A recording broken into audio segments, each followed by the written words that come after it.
There are certain anime that find you at the right time and exactly when you need them. Those bona fide gems that unironically change your life for the better. I've had so many wonderful series transform my life throughout the years, but today, I wanted to focus specifically on the queer anime that helped define who I am as a person. These 6 series showcase 6 different eras of my life, spanning from the first anime experiences I had to series that have changed my life just in the last year. I'm Nat, your Neko Deco Pop host, here and thrilled to take you along on this journey as we deep dive into these incredible series and how they made me into the loud, proud, and openly queer baddie that I am today. If you'd like to see more queer anime content, please consider subscribing since I've got a lot more planned. So with all that being said, let's get into it. She was my first gay anime, she was your first gay anime. She is truly an icon, a legend, and she will forever be the moment. Sailor Moon and Pokemon were my anime introduction when I was 6, and I have been locked in ever since. Sailor Moon was such a big part of my early anime years and truly shaped who I am. And as I grew, the anime grew alongside me. My budding sexuality matched discovering the queer characters in Sailor Moon, whose identities, even through the censored dub, still shone through. Sailor Uranus and Neptune were the cool queer adults that I wanted to be. But it wasn't just them. The gay coding in nearly every single character unveiled a world of empowerment in all of its bright feminine glory. Being a kid and watching this super cool 14-year-old gain powers and find her voice was indescribable. I watched with bated breath as every challenge hurtled her way and she had to find her way through. I felt confident to embrace those feminine and also queer parts of myself when I couldn't even put those into words at the time.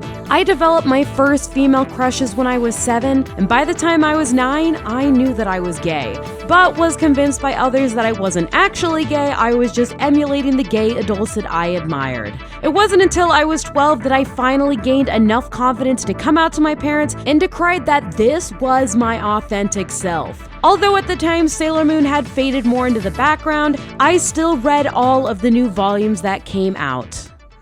Deep in the bookshelves of Borders, I spent my teenage years digesting every manga I could get my hands on. That is when I found my newest obsession. By this time, I was a teenager, batshit obsessed with Inuyasha, so when I found out that Rumiko Takahashi had another series, I knew what I needed to do. Ranma 1/2, and yes, I know that it's actually pronounced Ranma half, but I've been pronouncing it Ranma 1/2 my whole life, so we're still gonna pronounce it Ranma 1/2. Ranma 1/2 came crashing into my life with a vengeance and has yet to let go. The gender fluidity and queer chaos of Ranma matched something primal within me. This wasn't just your standard cliched harem, this was the goddamn blueprint and I was late to the party. But thankfully, this was at a time where anime's mainstream success in the West was still budding, so manga that had long ended in Japan was finally getting its English editions. Ranma 1/2 was one of the first manga series that I ever started collecting. I collected the manga, I watched the anime, I bought the DVDs. I was locked in. Ranma just spoke to me. There were so many chaotic characters whose confidence was downright aspirational to me. I was just some teen with low self-esteem trying any and everything to try to regain my voice. I used to be so confident in elementary school, but when I was separated from all of my friends in junior high, all of the special aspects of my personality were now somehow demonized. I completely lost my confidence. The only place I felt like I had a valid voice was on Quizilla and could feel popular and powerful. Consuming Ranma was wish fulfillment to the greatest degree. Maybe one day I could feel as confident as those characters who I looked up to so much. Maybe one day my bright and eccentric personality could be just as celebrated. As stated before, my teenage years were incredibly isolating. I was just another lonely teen grasping onto any semblance of belonging. Growing up as a gay anime kid in Kansas in the early 2000s was rough, especially when it came to finding media that mirrored my experiences. The best I'd been able to find was queer-coded anime moments with very few openly queer characters. And then I found it. I found Tokyo Godfathers and the world opened up. You're telling me that we have an anime with a openly trans character and even more characters from her chosen family who were out loud and proud? And this film also gave voice to the homeless population whose society was determined to ignore?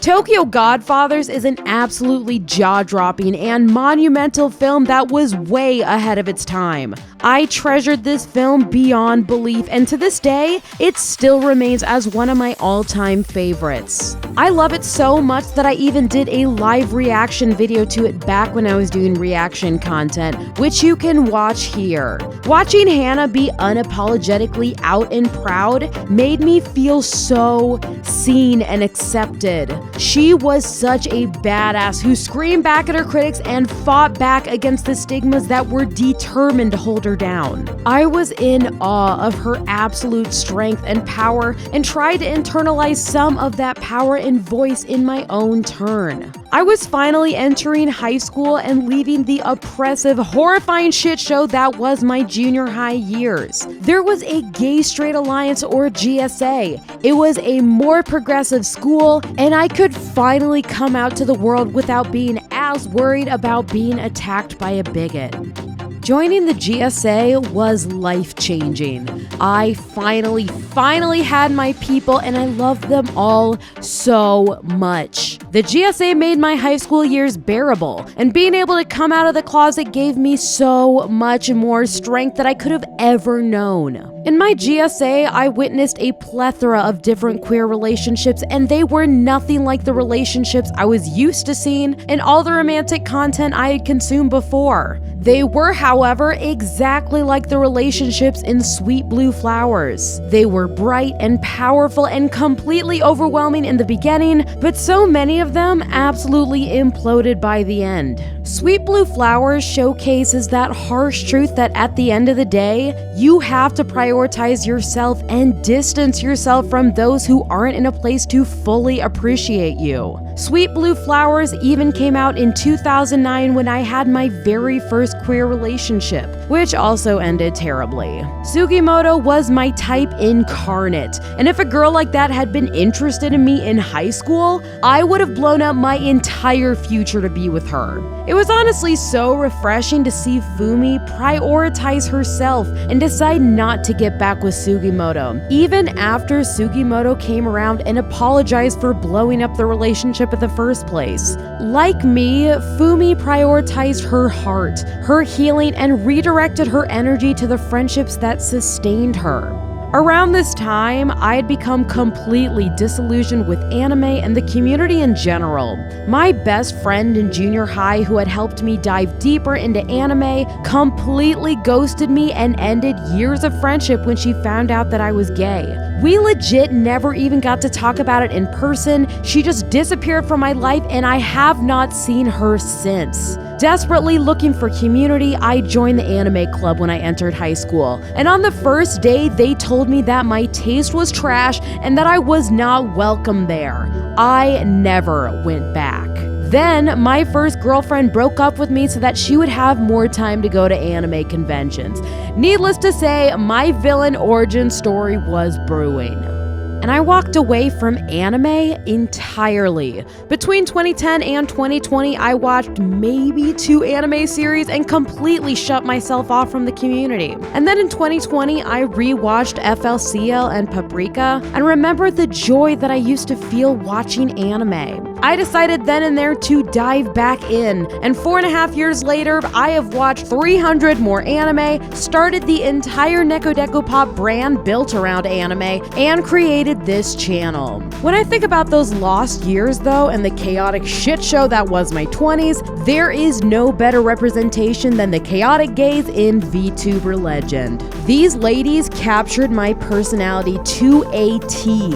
absolutely batshit insane screaming about all of the women and characters they were obsessed over. No shame, no fear, just non-stop intrusive thoughts. By my 20s, I finally found my confidence again and was ready to catch up on lost time, and woof, did I catch up. Went a little too hard and got hardcore burned in my queer relationships. Like many of the ladies in VTuber Legend, I skirted far too close to the sun and paid the consequences tenfold. But goddamn was it fun.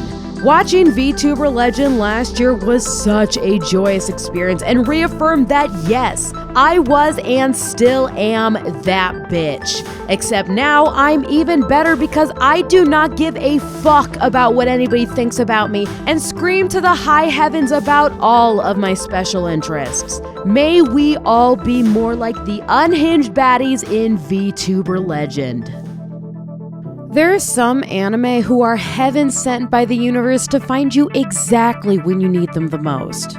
That is what Senpai is an Otokonoko did for me. I haven't spoken about this part of myself anywhere online, and with the current political climate, I'm honestly really scared to do so here. But with everything going on, I think it's more important than ever to take a stand and proclaim that we are here. So, here we go. About a year and a half ago, I started to have one of the most intimate and vulnerable conversations with myself. One that took a ridiculously long amount of time since I wanted to be absolutely sure. I discovered that I, in fact, am non-binary. During my journey of self-discovery, I came across Senpai as an Otokonoko. The way that I've personally read the character of Makoto is that they fall somewhere under the trans non-binary umbrella. Throughout the series, they search the depths of their soul to discover who they truly are. They try to suppress their authentic self. They try on different labels and even meet with others with similar experiences. What they discover is that no label truly fits them. That at the end of the day, they're content with just identifying as Makoto. This anime taught me that I too did not need to declare to the world my newly discovered identity. I never even needed to settle on a label, and that my label, my identity, my authentic self will continue to evolve with me. I've debated back and forth whether to even claim non-binary as my label. I have spent countless nights panicking over whether I truly fit the label, or what could happen in the future if I don't fit the confines of that label. Does that mean I've just infiltrated a space that I don't belong to? That I'm taking energy and resources away from those who truly need it?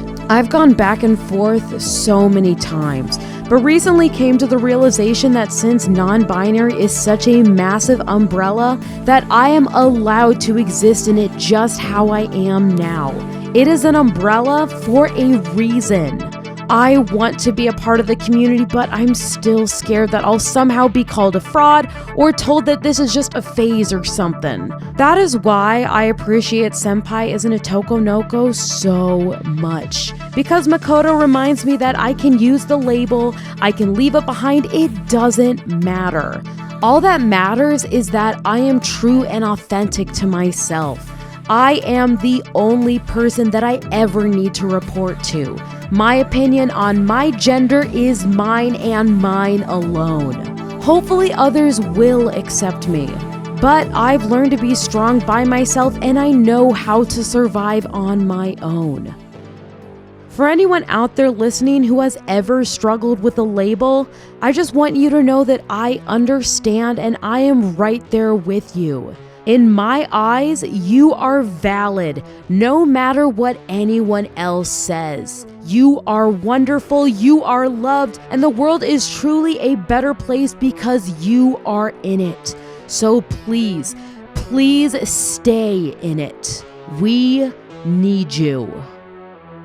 In a time where being out loud and proud is becoming more dangerous, it is more important than ever to find and connect with our communities. No matter what they try to destroy, we will rebuild. We are one of the strongest communities out there. We have survived countless atrocities, and we will survive this one too. The most important thing that we can do is connect with each other, build our chosen families even stronger, pick each other up when we've fallen, check up on each other, and just take care of each other. But also, take breaks. We can be activists together, but we also need to dance together, watch anime together, spend time practicing self-care together. Because we can only give so much to the fight if we don't take care of ourselves first. We are going to take this day by day and hour by hour. I'm going to have some resources up here and in the description for anyone who needs them. Remember the countless pioneers who paved the way for us to now take up the mantle and fight back. The bigots and asshats want us to feel isolated, overwhelmed, and powerless. So it is more important than ever to us connect and take care of each other. They will not defeat us, so do not let them divide you. Protest together, dance together, watch anime together, just be together. Living well is the best revenge. We have got this. I love all of you, and I cannot thank you enough for being here and making our beautiful community a better, safer, and more accepting space. Thank y'all so much for sticking around, and I will see all of you on the next one. I hope you